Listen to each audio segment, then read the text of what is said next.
What is the one thing that connects everything around you? Look around you. The phone in your hand, the road you travel, the electricity in your home, none of this existed naturally. Engineering just about formulas, exams, and degrees? That's what most people believe.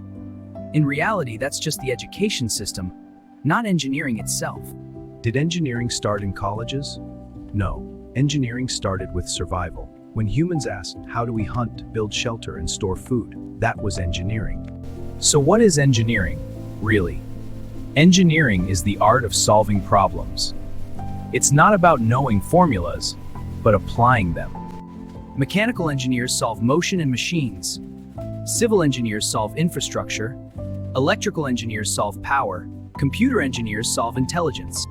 Does engineering really impact our daily life? Every second. From clean water, to transportation, to communication. Why do so many students struggle with engineering? Because they are taught to memorize, not to think. They chase marks instead of understanding problems. First, we observe the problems around us.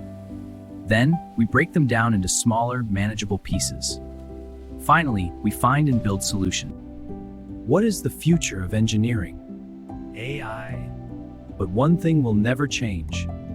The world will always need problem solvers.